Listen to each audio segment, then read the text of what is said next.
Bizga mana Xitoydan, bugun kelganlar Hindistondan, Turkiyadan katta delegatsiyalar, Yaponiyadan katta delegatsiya Surxondaryoga bugun biznes forum yakunlab kech payt bizga borishadi va ish faoliyatini davom ettirishadi.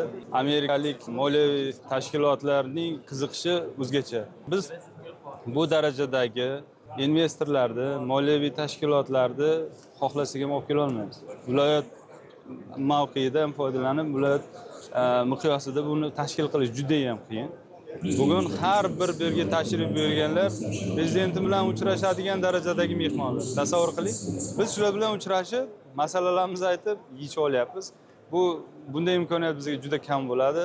Biz 10 milliard dollarlik paket tayyorladik. Aholimiz uchun ish o'rni birinchi galda. Qo'shimcha qiymat, bu daromad degani, buni hammasidan biz foydalanamiz.